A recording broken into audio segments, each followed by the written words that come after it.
¿Cuánta sed puede caber en un hombre? En las urdes, en aquellos años de plomo y hambre que siguieron a la guerra, la sed era otro vecino más, uno áspero y callado que se sentaba a la mesa sin ser invitado. El polvo lo cubría todo, los olivos retorcidos, los tejados de pizarra negra que parecían escamas de un dragón dormido, las caras de la gente. Y en la aldea del Gasco, acurrucada en un pliegue de la montaña como un niño asustado, la sed más profunda era la de vida, de futuro, de hombres jóvenes que rieran fuerte y trabajaran la tierra con brío. Pero los hombres jóvenes eran un recuerdo borroso, ceniza llevada por el viento de la contienda o la necesidad. Quedaban las mujeres duras como el monte y los viejos. Y Mateo Carrasco, el tío Mateo. No era viejo del todo, apenas rondaría los 60, pero la vida le había pasado por encima como una yunta desbocada. Encorvado, sí, como si cargara el peso de todas las ausencias. Sus manos grandes y nudosas sabían del arado, de la piedra, del frío que cala los huesos. Su mirada, antes viva, ahora era un rescoldo apagado bajo unas cejas pobladas. Isabel, su mujer, se movía a su lado con la misma resignación aprendida. Había cariño, sí, pero enterrado bajo tantas capas de silencio y escasez que apenas se sentía su calor. «Otra vez con la mirada perdida, Mateo», le decía ella a veces, con ese tono que era mitad reproche, mitad costumbre. Él solo encogía los hombros. ¿Qué iba a decir? Las palabras también se habían secado. Era el tío Mateo para todos, el último hombre con fuerzas suficientes para ayudar a levantar una viga, para apuntalar un muro que amenazaba ruina. Lo hacía sin quejarse, con la misma lentitud tenaz con que había arado siempre aquella tierra ingrata, pero cada día le costaba más. Sentía el crujido de sus propias junturas, el aliento corto, un cansancio antiguo que se le agarraba al alma. La vitalidad, incluida la que un hombre necesita para sentirse hombre junto a su mujer, era un lujo olvidado, un manantial cegado por los años y las penas. Aquel día subió al monte a por leña seca, más por costumbre que por necesidad inmediata. El sol de la tarde extremeña caía a plomo, reverberando en las piedras. Se sentía más cansado que de costumbre, las piernas flaqueando. Buscando un atajo entre los canchales, un pie resbaló en la pizarra suelta. Oyó un crujido seco, un dolor agudo le subió por la pierna como una descarga. Cayó. Intentó incorporarse, pero el tobillo le ardía, hinchándose por momentos. Estaba solo. El sol empezaba a bajar, tiñendo las cumbres de un rojo violento. La sed, siempre al acecho, se le agarró a la garganta. Se arrastró entre los piornos resecos, buscando sombra, buscando, no sabía qué. El dolor era una niebla roja. La boca seca, la lengua pegada al paladar. Jadeaba. Fue entonces cuando lo oyó. Un murmullo suave, casi imperceptible. Agua. Siguió el sonido, arrastrando la pierna inútil, arañándose las manos en las piedras afiladas. Detrás de un enorme bolo de granito, escondido entre helechos mustios, lo encontró. No era una fuente, apenas un hilillo de agua que brotaba de una grieta en la roca viva, pero el agua era distinta. Parecía burbujear suavemente, como si respirara, y estaba increíblemente fría a pesar del calor reinante. Se abalanzó sobre ella, bebiendo a tragos largos, desesperados, sintiendo cómo aquel frío líquido y vibrante le recorría el cuerpo, apagando el fuego de la sed y, extrañamente, aliviando el dolor punzante del tobillo. Bebió hasta saciarse, hasta que el estómago le dijo basta. Se quedó allí tumbado, respirando hondo, mirando el agua extraña que seguía manando, casi luminosa en la penumbra creciente. Sintió un hormigueo recorrerle las venas, una sensación desconocida, como si algo muy antiguo y poderoso despertara dentro de él. Luego el agotamiento lo venció y se quedó dormido junto al manantial secreto. Cuando despertó, el sol ya estaba alto. Le dolía todo el cuerpo, pero el tobillo apenas sentía una molestia sorda. Se incorporó con cautela. Podía apoyarlo. Hinchado sí, pero el dolor agudo había desaparecido. Miró el manantial. El agua seguía allí, clara y burbujeante. Volvió a beber, sintiendo de nuevo aquel frescor revitalizante. Algo había cambiado. Se sentía distinto, menos pesado, más alerta. Cortó una rama de castaño para usarla como apoyo y emprendió el camino de regreso, despacio, pensativo. Llegó a la aldea a mediodía. Isabel lo recibió con el ceño fruncido. «¿Dónde te habías metido? Creí que te había comido un lobo». Mateo murmuró algo sobre una caída, sin dar detalles. Isabel notó el tobillo hinchado, pero también algo más. La mirada de Mateo. Tenía un brillo que no le veía desde hacía años. «¿Estás bien?», preguntó, suavizando el tono. «Sí, mujer». «Cansado, pero bien», respondió él, y por primera vez en mucho tiempo su voz no sonó tan apagada. Los días siguientes, Mateo siguió sintiendo esa energía renovada. Se levantaba antes, trabajaba con más ahínco. Los dolores de espalda parecían haber remitido. Lo atribuía al descanso forzoso, al susto. Pero a veces notaba una fuerza inusual en sus brazos, una resistencia que le sorprendía. Y la necesidad de volver a beber de aquella agua. Cada 2 o 3 días, con cualquier excusa, se escapaba al monte, al rincón escondido, y bebía del manantial. El efecto era inmediato. La energía volvía a fluir, el mundo parecía más nítido. Fue Pilar, una viuda aún joven, de ojos vivaces y cuerpo acostumbrado al trabajo duro, quien lo notó primero de forma evidente. Su cobertizo amenazaba ruina y una pesada viga de castaño se había desplazado.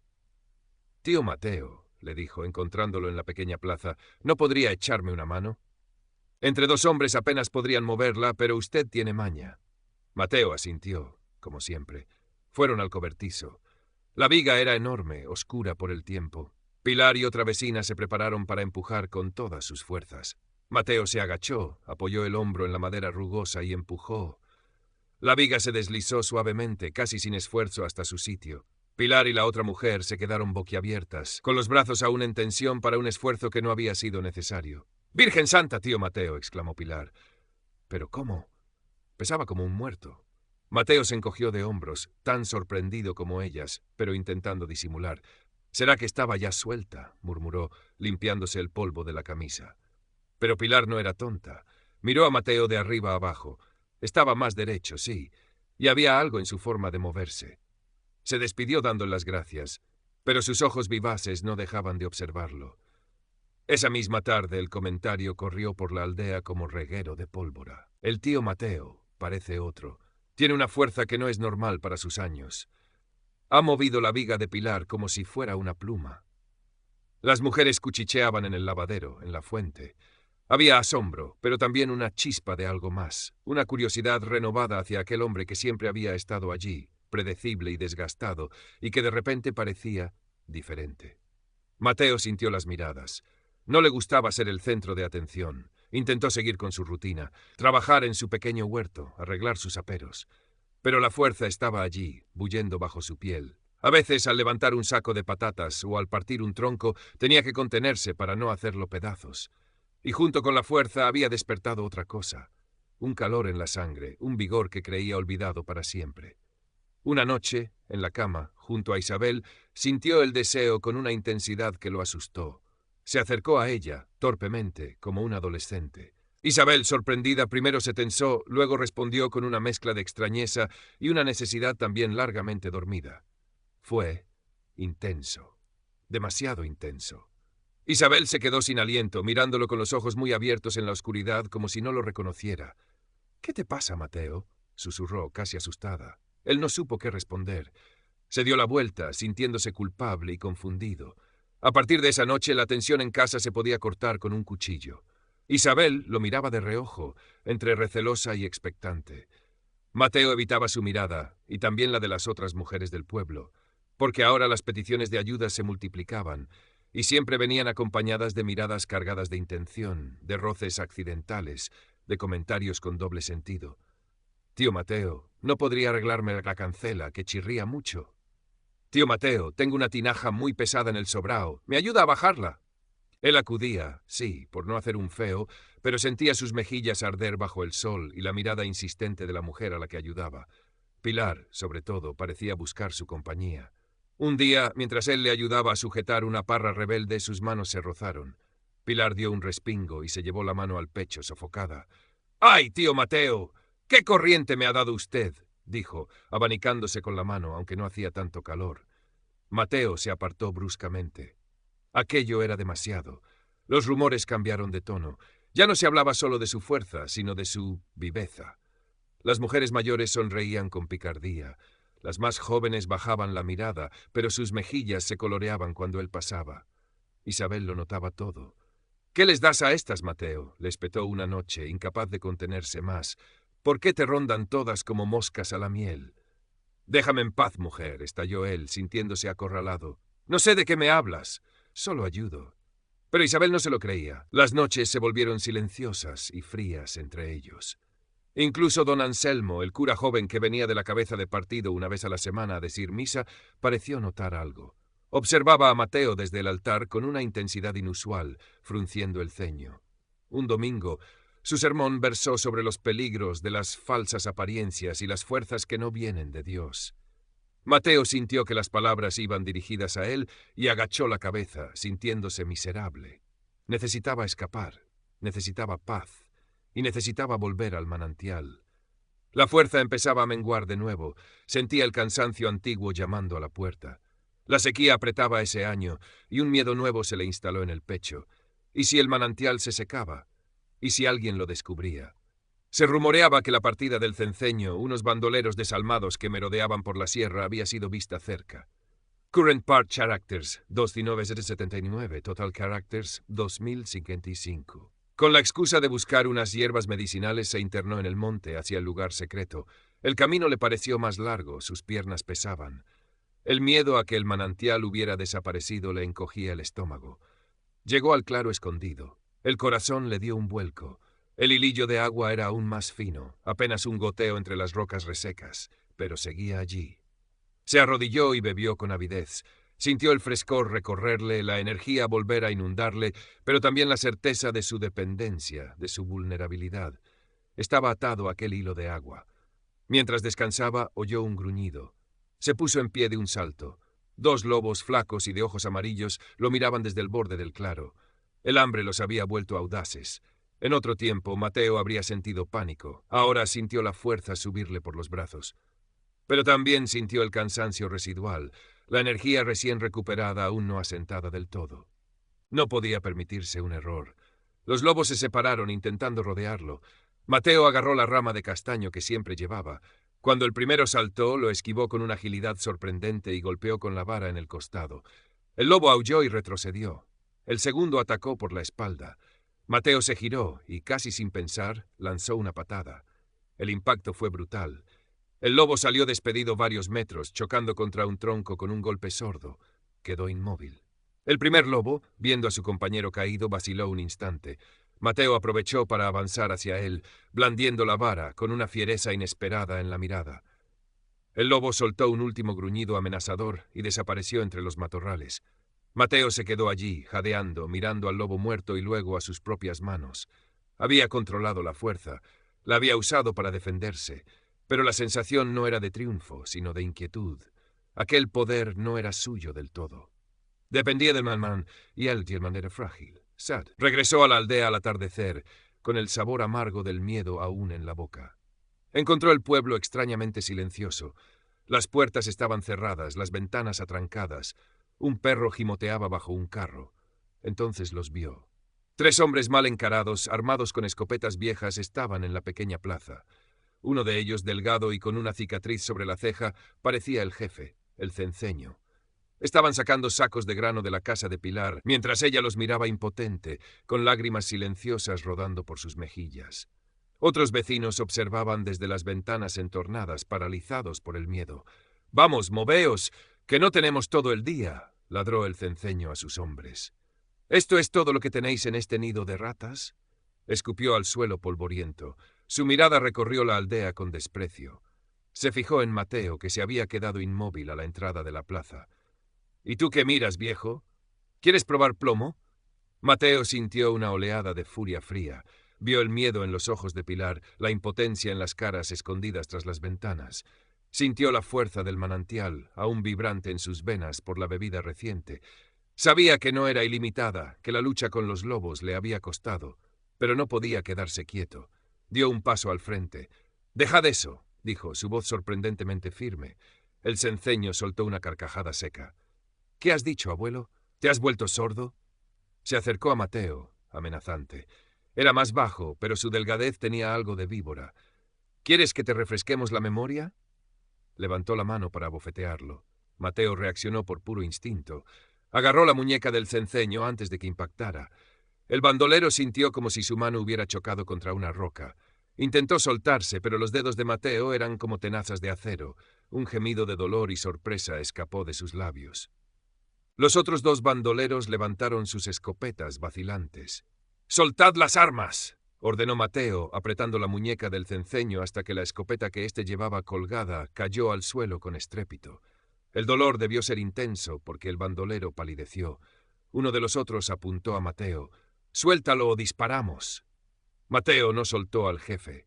Con la otra mano agarró el cañón de la escopeta más cercana y lo dobló hacia arriba con una facilidad pasmosa, como si fuera de plomo blando. El bandolero que la sostenía se quedó mirando el arma inútil con los ojos desorbitados. El tercero, viendo aquello, empezó a retroceder, tartamudeando. «¡Largo de aquí!», rugió Mateo, y en su voz resonó una autoridad que nadie en la aldea le había oído jamás. Empujó al cenceño, que cayó sentado en el polvo, agarrándose la muñeca dolorida. Los bandoleros se miraron, aterrorizados. Aquel viejo no era normal. Había algo en su mirada, en su fuerza imposible. Era como enfrentarse a algo sobrenatural. El cenceño se levantó como pudo, sin dejar de mirar a Mateo con una mezcla de odio y pánico. «¡Vámonos!», gritó a sus hombres. Recogieron al compañero desarmado y huyeron calle abajo, tropezando en su prisa, sin mirar atrás. Se hizo un silencio denso en la plaza. Las puertas y ventanas se abrieron lentamente. La gente salió, mirando a Mateo con una mezcla de asombro, miedo y gratitud. Nadie decía nada. Isabel se acercó a él, pálida como la cera. Le puso una mano en el brazo, temblando ligeramente. «¿Estás bien, Mateo?». Él asintió, respirando hondo, sintiendo cómo la fuerza empezaba a retirarse, dejándolo vacío y agotado. Pilar se acercó también, con los ojos aún húmedos. «Gracias, tío Mateo. Nos ha salvado». Nadie preguntó cómo lo había hecho. Nadie se atrevió. Vieron la escopeta doblada en el suelo, recordaron la facilidad con que había sometido al cenceño. Era mejor no preguntar. Don Anselmo, que había presenciado la escena desde la puerta de la pequeña ermita, se santiguó discretamente y se retiró sin decir palabra. A partir de ese día, algo cambió en el Gasco. Los bandoleros no volvieron. La presencia silenciosa de Mateo se convirtió en un escudo invisible. Ya nadie le pedía favores con segundas intenciones, pero el respeto en las miradas era profundo. Las mujeres seguían necesitando ayuda para las tareas más duras, y él seguía acudiendo. Pero ahora había una distancia tácita, una conciencia compartida de que tío Mateo era diferente. Su fuerza era para la comunidad, para protegerla, no para satisfacer curiosidades o deseos individuales. Isabel también cambió. La tensión entre ellos disminuyó. Una noche, mientras él miraba el fuego en el hogar, ella se sentó a su lado. «No sé qué te pasa, Mateo», dijo en voz baja, «ni de dónde sacas esa fuerza, pero gracias por lo que hiciste». Hubo una pausa larga. «Supongo que cada uno lleva su cruz, y a veces las cruces ayudan a otros». Mateo no respondió, pero sintió que una parte del peso que cargaba se aliviaba. Isabel había elegido no saber, pero aceptar. Entendía, a su manera, que aquel poder extraño era ahora necesario para la supervivencia de todos. La vida en la aldea siguió siendo dura. La escasez no desapareció de la noche a la mañana, pero había algo nuevo en el aire, una sensación de seguridad, una chispa de esperanza. Las risas de los pocos niños que quedaban sonaban más fuertes. Hubo una boda ese otoño, la primera en años, y en primavera nacieron 2 bebés, llenando el aire con sus lloros vigorosos. Parecía que la vitalidad de Mateo, de alguna manera misteriosa, se contagiaba sutilmente a la tierra y a la gente. Mateo continuó con sus visitas secretas al manantial. Cada pocos días se escabullía al monte, consciente de que su fuerza y con ella la seguridad de la aldea dependía de aquel hilo de agua escondida. A veces, mientras bebía, se preguntaba cuánto duraría. ¿Se secaría el manantial? ¿Lo encontraría alguien? La incertidumbre era una sombra constante. Pero luego regresaba a la aldea, sentía la energía fluir de nuevo, veía la vida renacer a su alrededor, aunque fuera lentamente, y sabía que debía seguir adelante. Era su carga y, extrañamente, también su razón de ser. Los años pasaron. Mateo envejeció, pero la fuerza del manantial, aunque quizás fluctuante con las estaciones y la necesidad de beber, nunca lo abandonó del todo. Se convirtió en una leyenda silenciosa en el Gasco. El tío Mateo, el hombre tranquilo que había doblado una escopeta con las manos y había ahuyentado a los bandoleros. El hombre que, sin que nadie supiera cómo, parecía mantener alejada la desesperación. Isabel envejeció a su lado, aceptando el misterio con la sabiduría práctica de las mujeres de su tierra. Nunca más hablaron directamente de ello, pero en sus gestos, en la forma en que le preparaba la comida o le remendaba la ropa, había una comprensión profunda, un pacto sellado sin palabras. Las mujeres del pueblo lo trataban con una mezcla de respeto y una familiaridad cautelosa. Sabían que podían contar con él si el peligro acechaba o si una tarea era realmente imposible. Pero la tensión de los primeros días había desaparecido, reemplazada por una gratitud tranquila y una discreción aprendida. Pilar, que nunca se volvió a casar, a menudo le llevaba un trozo de queso o unos higos secos, una ofrenda silenciosa que él aceptaba con un leve asentimiento.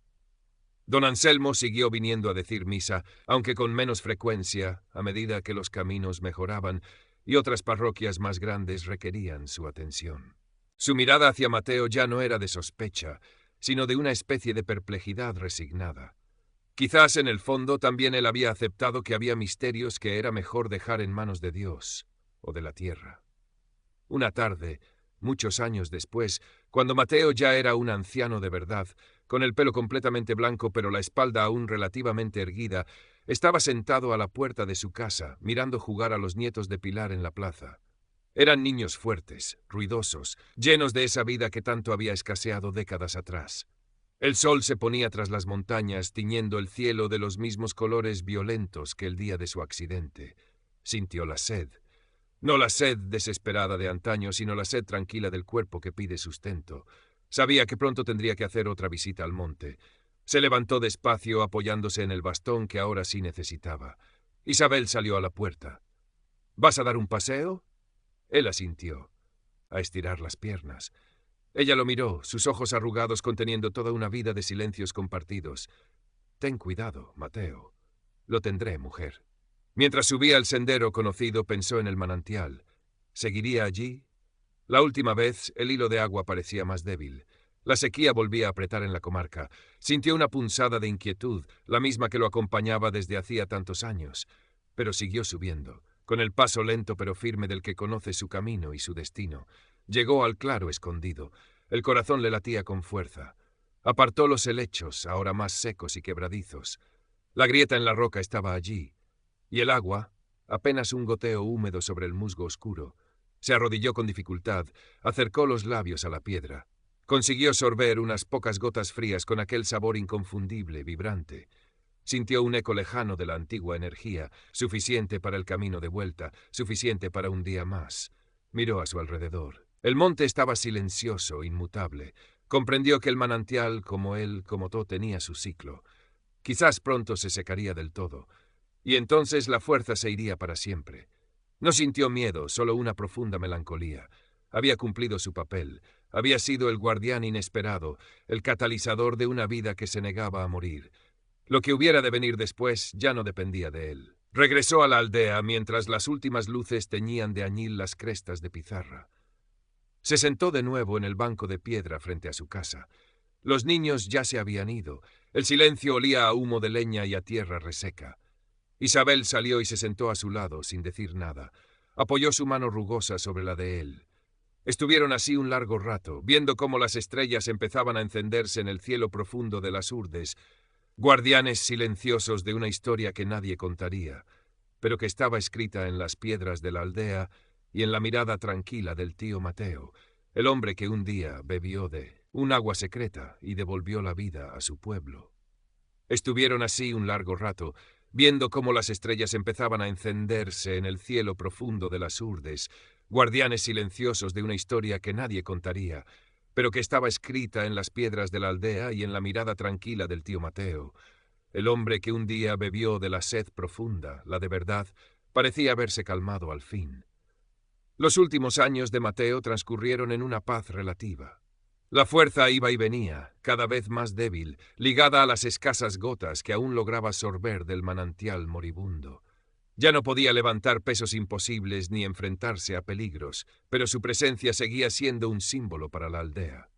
Los hijos de los que nacieron en aquellos años de revitalización empezaban a ser mozos, y aunque algunos marchaban a buscar fortuna fuera, como siempre había ocurrido, otros se quedaban, arraigados a aquella tierra dura pero suya.